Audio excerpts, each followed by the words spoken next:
Nowadays, interest rates are low. That's a good thing, right? Years ago, interest rates were high, making it harder to take out loans. This in turn stopped construction projects, and production and sales in general slowed. Lower interest rates generally increase productivity. The banks are giving you an incentive to take out money because you don't have to pay as much back. Therefore, people take out more loans and production increases. So that must mean that the economy is pretty well off, right? Janet Yellen is an alternate member of the FOMC that consists of 7 board of governors, a New York Federal Reserve Bank president, and 4 other Reserve Bank presidents that rotate in every year. In 1978, banks won the right to charge whatever interest rates the markets would bear. Banks said that there was no money to loan because there were better rates in South America, and money to loan suddenly evaporated. Interest rates were high. But don't you think that if we charged low interest rates, that people would be able to take out more loans, and then banks would have enough money to do their investments? No, because banks would lose money. But why? Banks make money through interest rates and investments. If interest rates were always low, banks would not have enough money to sustain our economy. So who actually controls interest rates? Banks are allowed to choose their own interest rates, but how do they actually decide what to charge? So who do you think controls the interest rates? She's the bank person. I work in mortgage. It's a combination of people. Mr. Bernanke is in charge of making the final decision, but it's not only him that decides that.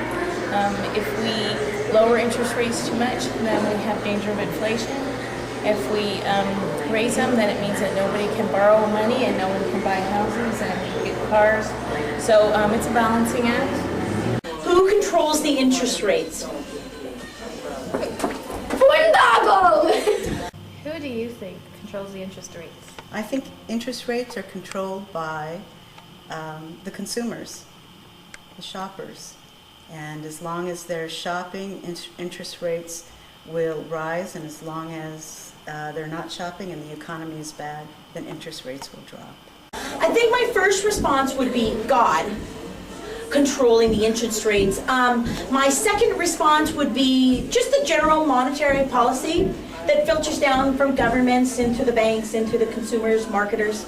But I think the real answer would be God. Who do you think controls interest rates? Business in general. I don't think there's any one force. I think it's the whole business.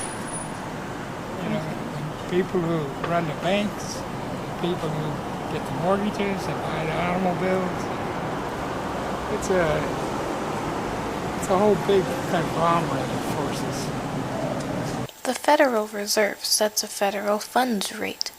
This is the interest one member bank pays to another member bank for loans. A change of as little as 0.25% in the federal funds rate can determine the stock market's success or failure the next day. Investors find this aspect so important because it can signal a change that the public does not yet know about, such as upcoming inflation. The federal funds rate also affects a bank's willingness to borrow money. If one bank thinks they cannot afford to borrow money from other banks, they'll be more reluctant to loan money to the public. A drop in the federal funds rate could be attractive to banks and consumers.